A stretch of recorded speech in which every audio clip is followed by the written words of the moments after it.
Ce n'est pas une annonce. C'est une fracture ouverte dans l'histoire. Un président africain de 36 ans vient de dire quelque chose que personne n'osait formuler. Aussi directement, vous n'avez pas été oublié, vous avez été volé. Et ce qui arrive maintenant n'est pas émotionnel. Ce n'est pas symbolique, c'est stratégique. Pendant 6 mois, tout le monde a regardé le message devenir viral. Mais ce message n'était pas le mouvement. C'était l'avertissement. Le véritable mouvement avançait en silence. Et maintenant, il est prêt. Le 1er mars 2025.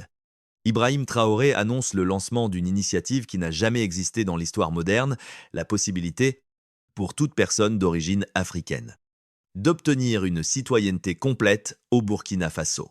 Pas un passeport honoraire, pas un geste culturel, une citoyenneté légale. Mais le choc est ailleurs, parce que ce n'est pas seulement le Burkina Faso. 14 nations africaines ont déjà accepté un cadre unifié. Une citoyenneté ouvre des droits de résidence, de travail et d'investissement dans 14 pays. Une seule demande, 14 portes, et la fenêtre est courte. 18 mois, quand une telle porte s'ouvre, ce n'est jamais par accident. C'est le résultat d'un calcul accumulé. Une décision prise avant que le monde ne comprenne ce qui se prépare. Et maintenant, la question n'est plus est-ce réel? La question devient qu'est-ce que cela change si c'est accepté? Parce qu'une fois que cette idée devient normale, rester sans option cesse d'être une fatalité. Ce que Traoré met sur la table n'est pas une invitation touristique. C'est une redistribution du pouvoir. Parce que derrière le mot citoyenneté, il y a une mécanique brutale, le droit d'exister sans justification. Il pose une question que beaucoup évitent depuis des générations. À quoi ressemble une vie où vous n'êtes pas constamment en train de prouver que vous méritez d'être là? Dans le texte, tout est construit pour frapper là où ça fait mal. Le bureau, la salle de réunion, le regard des autres, l'impression d'être observé. Tacheté, réduit à un symbole, ce n'est pas de la poésie. C'è un diagnostic. Et ensuite, il fait basculer la logique, ce n'est pas l'Afrique a besoin de vous. C'est vous avez besoin d'une option. Parce qu'avoir un seul pays possible, ce n'est pas une liberté. C'est une dépendance maquillée. Une option, c'est du levier. 2 options, c'est une négociation. 3 options, c'est du pouvoir. Et il insiste vous gardez votre citoyenneté américaine. Vous ne perdez rien. Vous ajoutez une porte. Mais une porte de ce type n'est jamais neutre. Quand une diaspora obtient des droits légaux sur le continent, tout change. Ce n'est plus une nostalgie. Ce n'est plus une conversation culturelle. C'est une structure politique et c'est là que le mouvement devient dangereux pour certains. Parce qu'une citoyenneté crée une présence crée un bloc crée une influence. Et une fois que l'idée circule qu'un Africain volé peut redevenir citoyen, alors la séparation de 400 ans cesse d'être l'ordre naturel, elle devient un choix. Et chaque choix entraîne un coût. Si vous acceptez, vous réclamez. Si vous refusez, vous restez dans la marge. Si vous restez silencieux, d'autres décideront à votre place. Le mouvement est déjà en marche.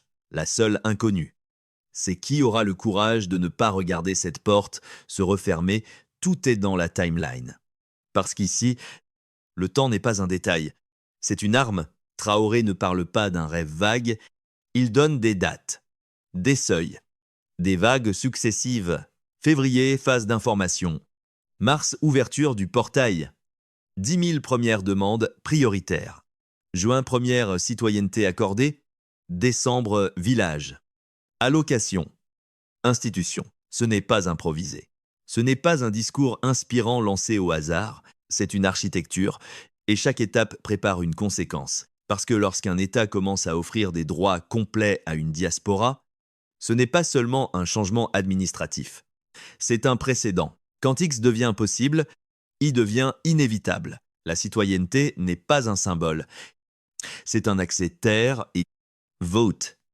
Entreprise, mobilité. Et ce qu'il décrit est précis le droit de posséder, le droit de construire, le droit de ne plus être étranger. C'est là que la tension monte, parce que la diaspora n'est plus seulement une mémoire, elle devient un acteur économique. 14 pays, 370 millions de personnes, 1 trillion de dollars de PIB combiné, une seule demande, un réseau entier. Et Traoré sait exactement ce que cela déclenche. Si 100 000 personnes répondent, ce n'est pas une vague migratoire.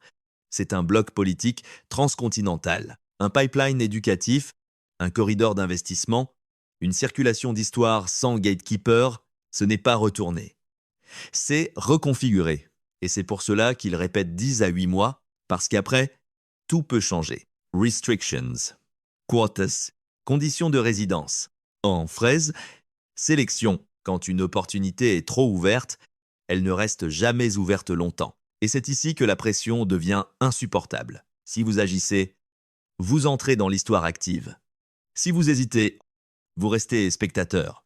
Si vous attendez, vous pourriez ne plus avoir de porte du tout. La question n'est plus pourquoi maintenant. La question est qu'est-ce que cela dit de vous si vous laissez passer.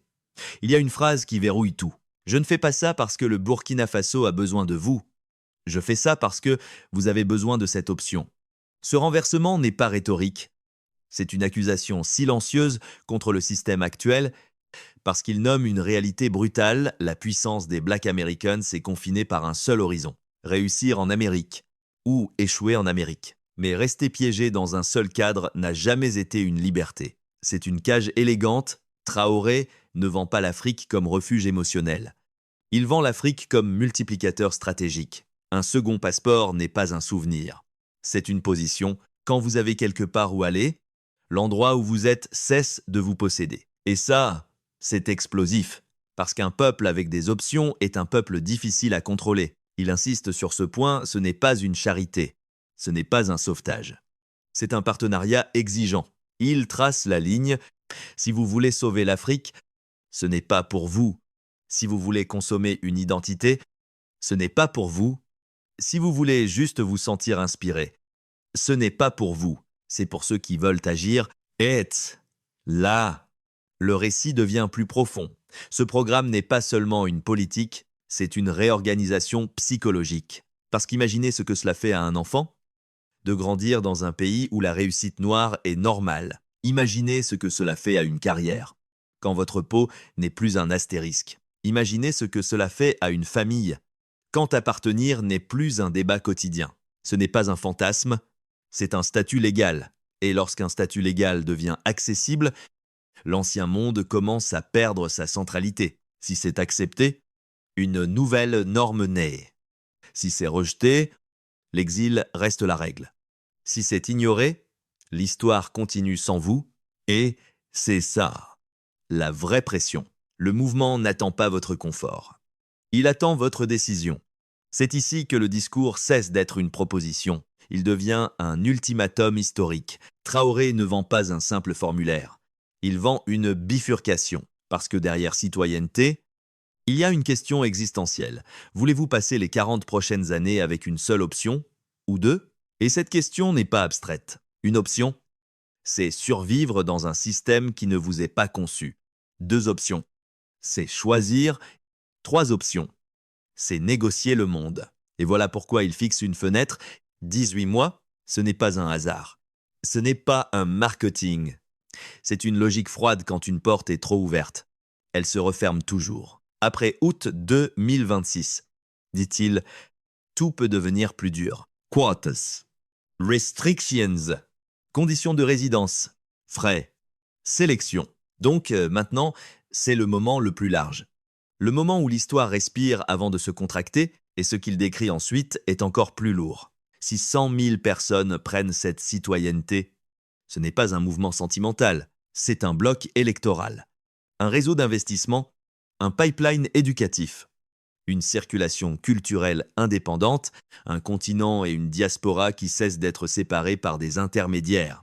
C'est là que l'idée devient dangereuse, parce que ce que l'Occident a toujours préféré, c'est une diaspora nostalgique, pas une diaspora institutionnelle, pas une diaspora avec des droits. Traoré comprend que la citoyenneté n'est que la base. La fondation, ce qui se construit dessus dépendra de ceux qui répondent, et il pousse la pression jusqu'au point de rupture. Votre génération sera-t-elle celle qui a eu l'opportunité et a hésité, ou celle qui a compris que l'histoire ne prévient jamais deux fois, car l'opportunité n'attend pas. Elle passe, elle se ferme. Elle devient un mythe raconté aux enfants. Le mouvement est déjà en marche. La seule question est brutale. Quand la porte s'ouvre après 400 ans, qui ose rester dehors, Traoré termine comme quelqu'un qui n'a plus besoin de convaincre. Il parle comme quelqu'un qui sait que la décision est déjà un miroir. Parce qu'au fond, ce programme n'est pas seulement une politique africaine, c'est une confrontation personnelle. Il dit « Je ne vous demande pas de venir demain, je vous demande de réclamer l'option ». Et cette nuance est tout. Il ne demande pas un exode. Il demande une ouverture mentale. Arrêtez d'être dépendant d'un seul pays pour réussir. Parce qu'une vie avec une seule issue n'est pas une vie libre. C'est une vie conditionnelle. Et puis, il frappe le point final. Vos ancêtres ne pouvaient pas choisir de rester. Vous pouvez choisir de revenir. Ce n'est pas une phrase douce. C'est une charge. Parce qu'elle transforme l'histoire en responsabilité. À partir du moment où l'option existe, ne pas la prendre devient aussi un acte. Silence devient choix. Attente devient position. Et le temps revient comme un battement constant, 30 jours, 18 mois. 401. Le compte à rebours n'est pas seulement administratif, il est psychologique. Car une fois qu'une génération voit une porte ouverte, elle ne pourra plus prétendre qu'elle ne savait pas. Si vous acceptez, vous redessinez la carte. Si vous refusez, vous restez dans l'ancien cadre. Si vous restez immobile, l'histoire continue sans demander votre avis. Traoré le dit clairement, ce n'est pas du symbolisme. C'est un statut, des droits, une légalité, et lorsqu'une légalité est offerte à ceux qui ont été arrachés, le monde entier doit s'ajuster. La vraie question n'est donc pas « est-ce que ça arrivera ?» Ça arrive. La vraie question est « quand l'histoire vous donne deux chemins, lequel aurez-vous le courage de prendre à ce stade ?» Le récit n'est plus un appel, c'est une pression structurée. Traoré ne cherche pas à séduire. Il cherche à forcer la lucidité. Parce qu'il sait une chose, la plupart des gens ne manquent pas d'opportunités. Ils manquent du moment où ils comprennent que c'en est une. Alors il resserre tout. Il explique ce que ce projet signifie réellement. Ce n'est pas retourner en Afrique. C'est arrêter d'être enfermé dans un seul futur. C'est transformer la diaspora en force organisée. Pas en souvenirs dispersés. Et c'est pour cela qu'il insiste sur l'action immédiate. Pas demain. Pas quand j'aurai le temps. Maintenant, décidez si vous voulez des options. Préparez les documents. Être parmi les premiers. Parce que dans ce genre de fenêtre, la lenteur devient un luxe mortel. Les 10 000 premiers seront traités en priorité. Et ensuite, la mécanique change, les retards s'allongent. Les exigences montent, l'accès se rétrécit. Ce n'est pas une menace. C'est la nature de toutes les portes historiques. Elles n'aiment pas rester ouvertes. Et le message final de Traoré est presque brutal. Vous n'avez besoin de la permission de personne. Pas de l'Amérique. Pas de l'Europe.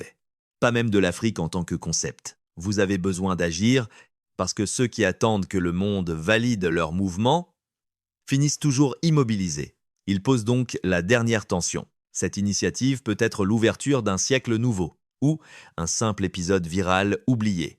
Tout dépend d'une chose. Combien marcheront réellement à travers la porte au lieu de rester devant? À débattre, car l'histoire ne récompense pas les spectateurs. Elle appartient à ceux qui prennent position, alors tout se réduit à une image simple. Une porte, elle s'ouvre le 1er mars 2025.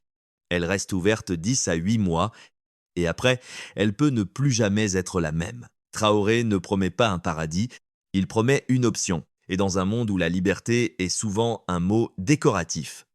Une option réelle est une forme de pouvoir brut. Ce mouvement n'est pas seulement africain, il est diasporique, politique, économique, psychologique. Parce qu'une fois que la citoyenneté devient possible, l'exil cesse d'être une fatalité, il devient une décision. Et chaque décision a un prix. Si vous acceptez, vous entrez dans une histoire active. Si vous refusez, vous restez dans l'histoire imposée. Si vous ignorez, vous laissez les autres écrire à votre place. Chest, Chela, le cœur du récit. Une génération a reçu ce que 4 siècles ont interdit. Et maintenant, il n'y a plus de neutralité. Seulement 2 réponses. Marcher ou regarder la porte se refermer. La question finale n'est pas « êtes-vous prêt ?» La question est « quand l'histoire vous donne enfin le choix, oserez-vous vivre comme si vous en aviez un ?»